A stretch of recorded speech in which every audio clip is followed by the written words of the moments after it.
Bueno, ahora sí vamos a comenzar a analizar cuáles son estos enfoques que los podemos englobar en la microsociología. Dijimos que vamos a ver tres, ¿sí? La interacción simbólica, la etnometodología y el enfoque dramatúrgico. La interacción simbólica es una teoría que surge en Norteamérica, que pone justamente su atención en los procesos de interacción social, ¿sí? Y lo que va a decir este enfoque es que todas las personas actuamos, ¿sí? O mejor dicho, cuando interactuamos le damos un sentido a esas acciones, a las personas, a las situaciones. Para nosotros, para los sujetos sociales que interactuamos, esas personas, esas situaciones, tienen un significado. Ahora, ¿cómo aprendemos ese significado? Aprendemos ese significado a partir de las otras personas, de observar a otras personas. Nosotros desde que nacemos somos parte de esta sociedad y vamos interiorizando, vamos incorporando la cultura, nuestras pautas culturales, ¿sí? Y vamos a aprender o vamos a ir actuando de acuerdo al significado que le otorgamos a esas situaciones, a esas personas, ¿sí? Entonces, por ejemplo, yo actúo o interactúo, mejor dicho, de determinada manera con amigos o con familiares a partir del significado que para mí tienen esas personas desde esos lugares, ¿no? ¿Qué es la amistad? ¿Qué es una madre? ¿Qué es un padre? ¿Qué es un hermano? Ahora, esos significados se aprenden observando cómo las otras personas interactúan, ¿sí? Y se aprenden interactuando también. Ahora, entonces decíamos, para retomar este tema, actuamos o interactuamos frente a las personas, las situaciones o las actividades según lo que nos significan esas cosas para nosotros, ¿sí? En segundo lugar, decimos que aprendemos esos significados observando cómo otras personas interactúan y qué sentidos o qué significados le otorgan las otras personas, ¿sí? Entonces aprendemos observando, aprendemos interactuando. Y en tercer lugar, a partir de interactuar todo el tiempo, vamos incorporando esos significados, ¿sí? Que son compartidos por las personas de la misma sociedad, ¿sí? Y que pertenecen a la misma cultura. Entonces, hay algunas acciones que tienen un significado en esta sociedad que es totalmente diferente del que puede tener en otra sociedad. Vamos a poner un ejemplo cotidiano. El saludo, ¿sí? Saludarse es algo que está presente en distintas sociedades, el saludo, pero el modo en que lo hacemos es diferente. Entonces, por ejemplo, en nuestra sociedad el saludo es diferente según, por ejemplo, las relaciones de proximidad que tengamos con las personas. Si vamos a saludar a un familiar o a un amigo, el contacto físico, por ejemplo el beso, el abrazo, implica relaciones de afecto, ¿sí? Cuanto más próxima es la persona, más afectuosa tiende a ser el saludo, y ese afecto lo podemos medir en función de este contacto físico, el beso, el abrazo. En otras sociedades, por ejemplo, en nuestra sociedad, volviendo a este tema que decíamos recién de las relaciones, un hijo que saluda a su madre la saluda con un beso, con un abrazo, por ejemplo, ¿no? Ese beso, ese abrazo tiene un significado para nosotros, significa afecto. En otras sociedades no está bien o no es considerado adecuado que un hijo bese a su madre porque implica o mala educación o falta de respeto, ¿sí? Entonces vemos cómo los sentidos, ¿sí?, de estas acciones cobran un significado especial de acuerdo a la sociedad en donde estemos inmersos y a la cultura, ¿sí? Bien, esto en cuanto al interaccionismo simbólico. Otro de los enfoques que nosotros estudiamos es el enfoque dramatúrgico. El enfoque dramatúrgico, uno de los principales exponentes es Goffman, también es un enfoque que se desarrolla mucho en Norteamérica, y es muy interesante porque lo que propone este enfoque es que la vida cotidiana, los procesos de interacción social, son similares a una representación teatral, a una obra de teatro, ¿sí? Cuando interactuamos socialmente, estamos representando un papel, ¿sí? Y sucede lo mismo que en el teatro. A ver, en una obra de teatro existe un escenario, existen personajes y existe un libreto. La única diferencia, dice este enfoque, es que en la obra de teatro hay un director que nos dirige, que nos dice cómo debemos posicionarnos, qué debemos decir, quién habla primero, quién habla después. En la vida social, en la vida cotidiana, no existe un director.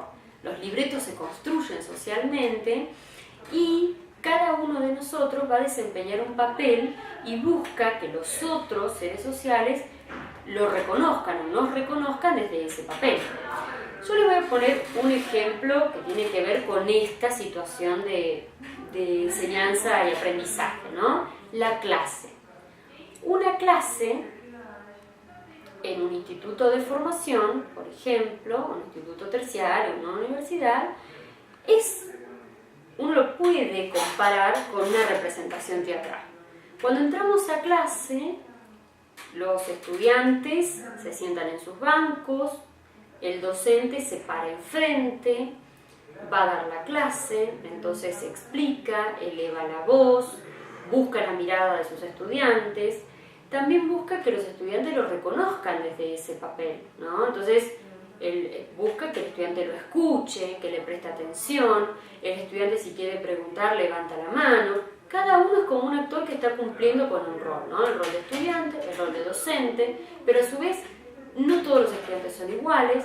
Hay algunos estudiantes que son los más participativos, los que levantan la mano, los que preguntan, los que hacen intervenciones, están los estudiantes más callados. Cada uno cumple un rol, ¿sí? Dentro de esa situación de clase, que uno lo podría comparar con una representación teatral, ¿sí? Y busca ser reconocido por los otros, que los otros me reconozcan, ¿no? Que el docente me reconozca como alumno, entonces yo le pregunto y que el docente me responda, y el docente también busca que los estudiantes lo reconozcan como docente. Si por ejemplo el docente está explicando y todos los alumnos están hablando, quiere decir que no lo están reconociendo como docente desde el rol que tendría que desempeñar, ¿no? Entonces, lo que el enfoque dramatúrgico dice es que todo el tiempo las escenas de la vida cotidiana son como representaciones teatrales.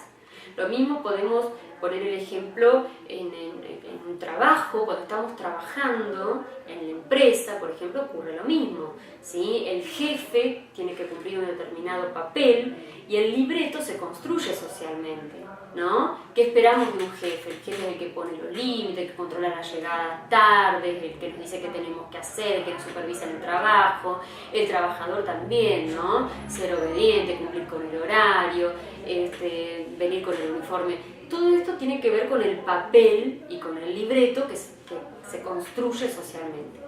Ahora el enfoque dramatúrgico dice que en la vida cotidiana pasa, igual que como pasa con una representación teatral, que tenemos diferentes planos, ¿no? Un plano es el escenario, la escena, pero también tenemos los lugares entre bastidores, dice, ¿no? El fuera de escena, el detrás del escenario, por ejemplo, ¿no? Entonces, en la vida cotidiana pasa lo mismo. Hay lugares que es como si estuviéramos arriba de un escenario y estamos actuando, pero hay un momento en donde estamos como detrás de escena, detrás del escenario, y nos despojamos un poco del personaje, del papel que tenemos que desempeñar. Si volvemos al ejemplo de la clase, nosotros decíamos, en situación de clase cada uno cumple con un papel. Ahora, cuando decimos, bueno, hacemos un descanso, nos tomamos un recreo y ustedes salen al pasillo, se van a la vereda, prenden un cigarrillo, toman un café, estoy hablando de nivel superior, ¿no? Se distienden, charlan, hacen chistes, dejan de lado ese papel de estudiante que tiene que estar atento, prestando atención. De hecho, se puede relajar, puede cuestionar o criticar al profesor, ¿sí? Porque está como en esa escena o detrás del escenario. Y lo mismo pasa con el docente. El docente se va a la sala de profesores, se distiende, se relaja, toma un café, habla de otras cosas con sus colegas. Lo mismo podemos poner el ejemplo del trabajo, lo que decíamos. En el trabajo también habrá momentos, por ejemplo, el momento del almuerzo, en donde nos vamos los compañeros del trabajo, charlamos, nos reímos, contamos nuestra vida, pero dejamos de lado ese el personaje de o el trabajador, o el gerente, o el supervisor, ¿sí? Entonces, esto es un enfoque muy interesante para analizar la vida cotidiana, porque todo el tiempo estamos asumiendo papeles o roles. Lo que dice el enfoque dramatúrgico no es que la vida social sea superficial, no es que nosotros desarrollemos estos papeles de forma superficial, ¿no? Como un actor hace un personaje. De hecho, lo que dice el enfoque dramatúrgico es que cuanto más desarrollemos ese papel, ¿sí? Más genuino es, ¿sí? Más natural nos resulta, a tal punto que no nos cuestionamos que lo que estamos haciendo es artificial. Esto, ¿por qué no lo cuestionamos? Porque justamente tiene que ver con nuestra vida cotidiana, con lo que hacemos todos los días. Ahora, yo pensaba en un ejemplo concreto, para que entendamos justamente el enfoque dramatúrgico, que es pensar en los primeros días de un trabajo, o en los primeros días en que hemos sido estudiantes, ¿no? Por ejemplo, cuando empezamos un trabajo nuevo, nos incorporamos a un trabajo nuevo, todo nuevo, ¿no? La institución o la empresa, los compañeros de trabajo, la tarea que tenemos que realizar. Cuando todo es nuevo, todo se nos presenta como algo extraño. Yo no conozco bien el papel que tengo que realizar, pero actúo como si supiera, ¿no? Porque la misma dinámica, la misma interacción hace que yo, soy trabajador, entonces estoy desempeñando este lugar en esta empresa, actúo como si, pero ahí sí se me presenta como algo extraño. A medida que van pasando los días y voy aprendiendo cuál es mi libreto, cuál es mi papel, qué es lo que tengo que decir, cómo me tengo que comportar, esto se me presenta como natural, ¿sí? Lo mismo podemos pensar en el ámbito educativo. Y ahora abro un paréntesis nuevamente y pienso en un ejemplo para los que nos estamos formando, para los que se están formando, como docentes, que están realizando la capacitación docente o que están realizando un profesorado, y pienso en esa educación secundaria, que es en donde más, por nuestro título, nos vamos a incluir, ¿sí? Entonces, el paso de la escuela primaria a la escuela secundaria, para pensar en el enfoque dramatúrgico, y en el papel del estudiante secundario, ¿sí? Uno puede observar hoy en nuestra provincia la educación secundaria comienza, lo que es el primer año de educación secundaria, es lo que para muchos de nosotros fue el séptimo grado, para otros, el séptimo grado, bien digo, de la vieja escuela secundaria, para otros la EGB, pero hoy en día ese séptimo grado de antes es el primer año de escuela secundaria. Los chicos, muchos de estos chicos comienzan una experiencia educativa en otra institución escolar, que es la escuela secundaria, entonces dejan la escuela primaria, se incorporan a la escuela secundaria, y en esos primeros días tienen que aprender, ¿sí? Tienen que aprenderse el libreto de estudiante de escuela secundaria, que es distinto de la escuela primaria. En la escuela primaria eran niños con el guardapolvo, estaba la maestra, había una o dos docentes más las maestras de educación especial. En secundaria de golpe se encuentran con un montón de profesores, con otra dinámica, toca el timbre, salimos al recreo, hay una preceptora, todo es nuevo y hay que aprender ese papel. Entonces al principio uno ve a los niños tratando de actuar como los más grandes, sin llegar a ser, ¿no? A medida que pasan los días, efectivamente van incorporando su papel y pasan a ser y se identifican como estudiantes de secundaria. Esto tiene que ver con lo que decíamos del enfoque dramatúrgico. Y la última teoría que vamos a ver es la etnometodología, también se desarrolla mucho en Estados Unidos y su principal representante es Garfinkel, ¿sí? Vamos a hacer una pausita y ya lo último que vamos a ver es la etnometodología.